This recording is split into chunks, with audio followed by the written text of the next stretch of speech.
One phone call to the Pentagon was all it took to destroy their careers and show the world that injustice has no hiding place. It was supposed to be just another drive through a sleepy part of Louisiana, the kind of place most people only pass through on their way to somewhere else. General Naomi Ellsworth had made drives like this 100 times before. No security detail, no flashing lights, just her, a rental car, and a deadline. She had a confidential meeting scheduled at Barksdale Air Force Base, and she didn't have time for distractions.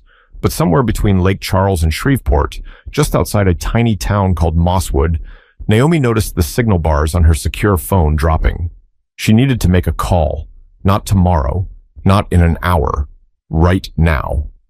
She spotted an old, half-forgotten gas station, Kelly's Fuel and Food, and pulled into the cracked, uneven lot. It wasn't pretty, but it was enough. Naomi parked near the edge of the building, away from the front door where a few locals were gathered, leaning on pickup trucks, swapping stories in the sticky heat. She didn't think twice about it. To her, it was just a place to get a quiet minute. She grabbed her secure device, stepped out for better reception, and raised the phone to her ear.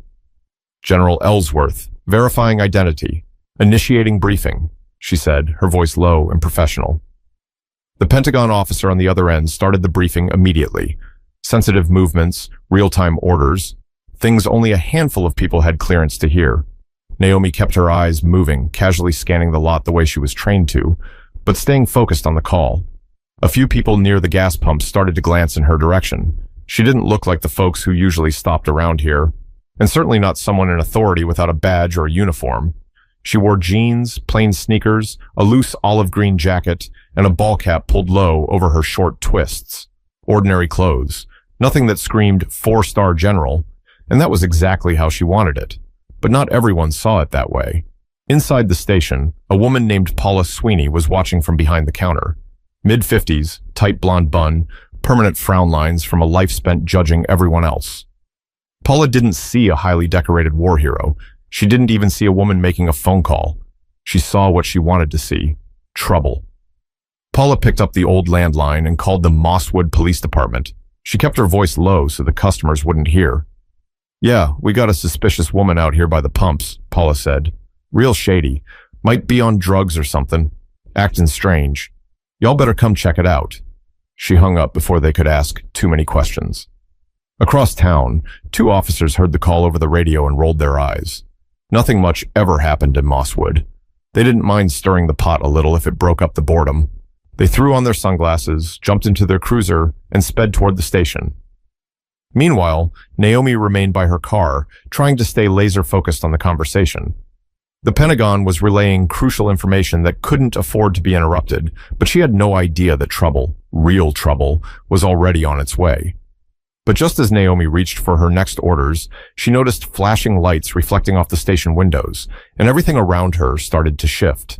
The cruiser screeched into the lot, gravel spitting out from under the tires. Naomi lowered her phone for a second, squinting at the flashing reds and blues. Two officers jumped out before the car had even fully stopped. The taller one, Officer Randall Cooper, mid-30s, buzz cut, barrel chest, unhooked his holster with a quick flick. The other, Officer Sean Delaney, leaner, younger, and too eager, mirrored him. Both of them moved like men looking for a fight. Naomi felt the air tighten around her. She calmly placed the secure phone on the hood of her car and kept her hands visible, palms open. Her voice stayed measured, controlled, just like they taught her at West Point all those years ago. "Good afternoon, officers. How can I help you?" she asked. Cooper barked back. "License and registration, now." Naomi offered a half step forward, reaching slowly for her wallet tucked into her back pocket. "Absolutely. My ID is right here. I'm active duty military, General Naomi Ellsworth. I'm on official business." Delaney scoffed. "General, huh? You expecting us to believe that?" Naomi pulled out her military credentials and federal travel orders, extending them toward the officers with steady hands. Cooper snatched them away, barely glancing at the documents before shaking his head. "This is fake," he said, tossing her ID onto the hood like trash. Naomi blinked, stunned for the first time. "Sir, I assure you—" "Shut up," Delaney snapped. "You think you can play us? Lady, you picked the wrong town for that." A small crowd was beginning to form. Customers, station workers, drivers who pulled in for gas and decided to stick around for the free show. Some whispered, some laughed. No one stepped in. Naomi's training screamed at her to de-escalate, but every instinct also told her that these men weren't looking for answers. They had already decided who she was, and worse, what she wasn't. "Officer," Naomi tried again, her voice low and even, "please contact your supervisor. You're making a serious mistake." But Cooper already had cuffs in his hand. "Turn around. Hands behind your back." Naomi didn't move. She stood her ground. Not in defiance, but because something inside her broke loose. Something heavy. "I am a general in the United States Army," she said, her voice sharp now. "You are unlawfully detaining me." Cooper laughed. Actually laughed, loud enough that the people watching heard it echo against the pumps. "Yeah? And I'm the president. Now turn around." Before Naomi could say another word, Delaney grabbed her arm roughly. Cooper forced her other wrist behind her back. The cuffs snapped tight enough to pinch the skin. Naomi clenched her jaw, swallowing the flood of humiliation that rose up hot and fast. Somewhere behind her, the secure phone, still connected to the Pentagon, clattered to the ground. The voice on the other end, hearing the chaos, started yelling her name. But the officers didn't notice. Or maybe they didn't care. Cooper shoved Naomi against the side of her rental car hard enough to rattle the door. Gasps rippled through the small crowd.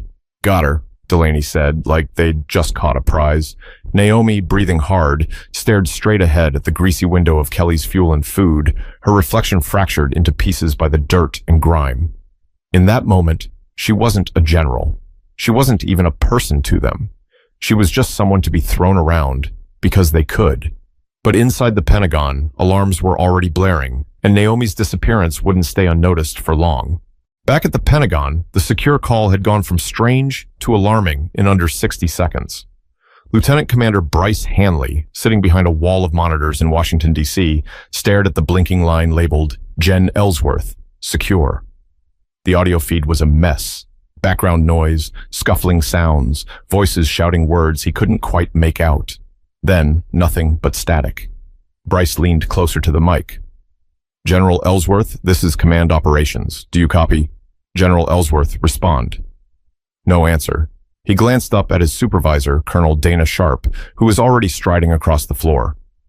"Ping her location," Sharp ordered. Her voice cut clean through the hum of the operations center. "Right now." Within seconds, a technician pulled up a blinking dot on a map. It was nowhere near the base. She was stalled at a gas station right off Highway 171 in Mosswood, a speck on the map most Pentagon staff had never heard of. Sharp leaned over Bryce's shoulder, jaw tight. "Get Barksdale Security on the line and patch me through to JAG. If something's happened to Naomi, we're moving immediately." Meanwhile, back in Mosswood, Naomi was sitting on the curb in handcuffs, her back to the wall of the station. "What's your real name?" Delaney asked, looming over her like a bad dream. "Who you working for?" Naomi exhaled slowly through her nose. "You have my ID, my travel orders. Everything you need is right there." Cooper snorted. "Lady, you're about 2 seconds from being booked for obstruction. Don't push it." Naomi said nothing. She wasn't going to give them the satisfaction of seeing her beg. Out of the corner of her eye, she caught people pulling out their phones, recording, whispering. Finally, the manager, Paula, stood by the door with her arms crossed, smirking like she was watching a backyard wrestling match. The whole thing was spinning out of control, and nobody seemed interested in stopping it. Suddenly, Delaney's radio crackled to life. "Dispatch to Unit 3. Confirm you have detained subject?" Cooper grabbed the radio off his belt. "Affirmative. Female, early 40s, refusing to cooperate." Another pause. Then, "Be advised. Subject is flagged federal. Repeat, flagged federal. Pentagon has initiated emergency contact. Release immediately and await further orders." The blood drained from Cooper's face. Delaney dropped his smug grin. "What the hell?" he muttered. Naomi, still sitting there, said nothing. She just stared up at them, waiting. Cooper fumbled with his keys, unlocking the cuffs without meeting her eyes. He muttered something that sounded halfway between sorry and ma'am, but didn't have the backbone to say it properly. Naomi stood up slowly, flexing her wrists where the metal had dug into her skin. The crowd was dead silent now. Even Paula's smirk had slipped. Naomi picked up her phone from the ground. The screen was cracked. Connection lost. Sensitive information possibly compromised. She looked at both officers dead in the eye. "You're going to regret this," she said quietly. "Not tomorrow, not next week, today." Cooper opened his mouth like he was about to argue, but a new set of flashing lights lit up the parking lot. This time, it wasn't local cops. It was a convoy of black SUVs from Barksdale Air Force Base, tires screaming against the asphalt. But Naomi wasn't waiting for backup. She was already gathering herself for what needed to happen next. The doors of the black SUVs swung open almost in unison, like something out of a movie, but there was nothing glamorous about the way the officers from Barksdale moved. It was pure urgency. No smiles, no greetings, just clipped orders and tight faces. Leading the team was Lieutenant Colonel Darren Mosley, mid-40s, sharp-eyed, and not here to make friends. He crossed the lot in long strides, a folder tucked under one arm, his gaze locking immediately on Naomi. "General Ellsworth, are you injured?" Mosley asked, his voice carrying across the lot. Naomi shook her head once. "No, Colonel, minor abrasions. The bigger injury was to their careers." Cooper and Delaney shifted nervously, realizing, a little too late, just how deep they were in. The other Air Force security officers quickly closed ranks around Naomi, positioning themselves between her and the Mosswood cops without even being asked. Mosley turned to the local officers, stone-faced. "You are hereby ordered to stand down pending federal investigation. Any further action on your part could be construed as obstruction of justice." Cooper stammered, "Well, we didn't know who she was." "That's not an excuse," Mosley cut him off. "You had documentation in your hand. You had everything you needed." Delaney tried to play the tough guy still. She was acting suspicious. Mosley stared at him for a long moment, then said quietly, "You saw a black woman on a phone call and made a choice. That's going to follow you for the rest of your life." The Air Force team efficiently bundled Naomi into one of the SUVs, making sure she was seated comfortably inside. As the convoy pulled away, Naomi glanced back once, just long enough to see Cooper wiping his forehead with a trembling hand and Paula scurrying inside the station like a roach under a kitchen light. Inside the vehicle, Naomi didn't say much. She stared out the window at the endless stretch of highway, her thoughts racing faster than the SUV. Colonel Mosley broke the silence after a while. "Pentagon's coordinating a full investigation, ma'am. Internal Affairs, Civil Rights Division. It's going public whether Mosswood likes it or not." Naomi didn't nod. She didn't smile. She didn't flinch. "They should have known better," she said simply. Mosley nodded in agreement. "They're going to find out what it feels like to be seen for who they really are." The convoy sped on, past fields of tall grass and leaning telephone poles, toward the Air Force Base where Naomi's authority, and her dignity, would finally be recognized again. But Naomi knew the real battle was just beginning, and this time, the whole country would be watching. News of the incident hit national headlines before Naomi even finished her debrief at Barksdale. Someone had posted the cell phone footage online, raw, grainy video showing two Mosswood cops handcuffing a woman who calmly explained she was a U.S. Army general. No shouting, no resistance. Just the unmistakable look of someone being stripped of dignity by people too blinded by arrogance to see it. It spread like wildfire. By morning, Mosswood wasn't just a dot on the Louisiana map anymore. It was the center of a growing national outrage. Networks ran the story on repeat. Commentators shook their heads in disgust. Civil rights leaders called it a clear case of racial profiling and abuse of authority. Even veterans organizations, usually careful not to wade into political waters, issued statements demanding justice for General Ellsworth. Back in Mosswood, the police department scrambled to do damage control. Chief Vernon Grady, a man more familiar with hunting deer than handling press conferences, stood in front of a sea of cameras, sweat beading under his cowboy hat. "We regret the misunderstanding," he stammered, avoiding eye contact with the reporters. "The officers involved have been placed on administrative leave pending a full review." A young reporter from Baton Rouge cut him off mid-sentence. "Chief Grady, why were trained officers unable to recognize military credentials clearly presented to them? Was race a factor in this so-called misunderstanding?" Grady stumbled over his words, muttered something about high tensions and mistaken identity, but everyone watching knew. The department was cornered. They had no real defense. Meanwhile, Cooper and Delaney had gone radio silent. Their names leaked within hours, splashed across headlines, social media, and public outrage forums. Anonymous sources from inside the department revealed that both men had prior complaints. Excessive force, racial profiling, swept neatly under the rug before. Not this time. Civil rights attorneys from New Orleans and Washington, D.C. filed official federal complaints on Naomi's behalf. The Department of Justice opened an independent investigation. Even the Louisiana governor weighed in, calling the incident an appalling miscarriage of justice against a national hero. It wasn't just about Naomi anymore. It was about every person who had been doubted, dismissed, degraded because of a uniform they didn't wear, a color they couldn't change, or an assumption they couldn't stop someone else from making. At Barksdale, Naomi was briefed constantly.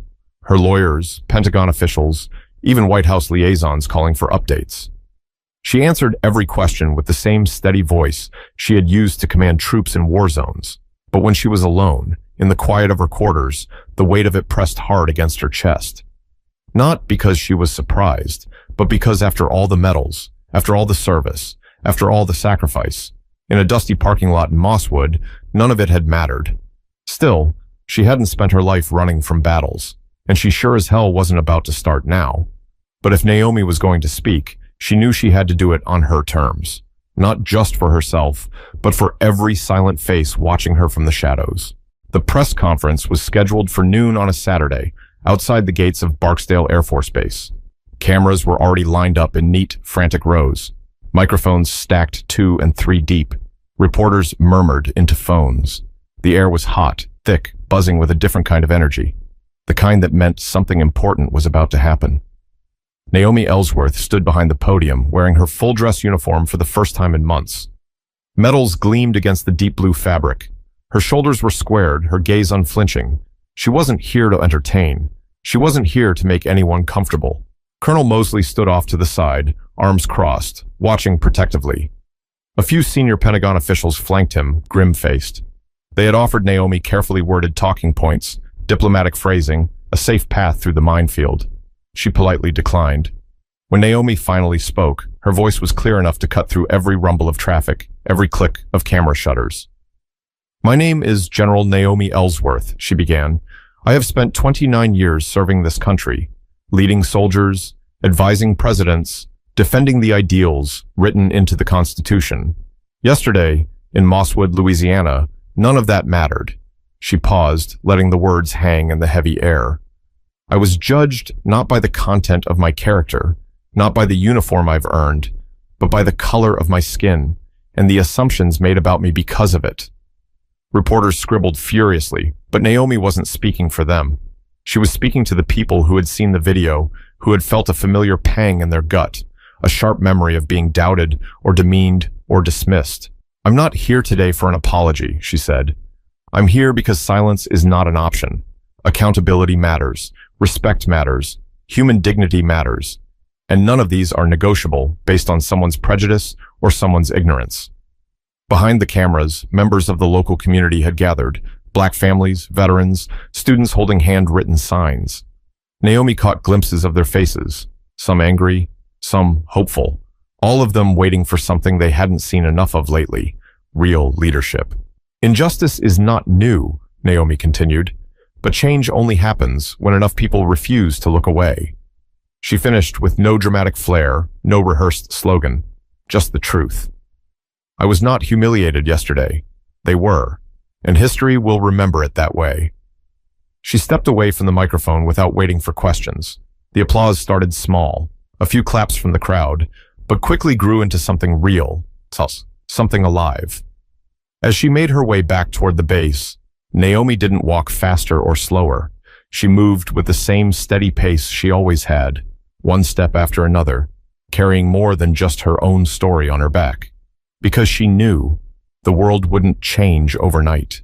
It might not even change in her lifetime, but maybe, just maybe, it would change a little because she refused to stay quiet. When you're treated unjustly, your voice is your greatest weapon. Speak the truth, even when your hands are shaking.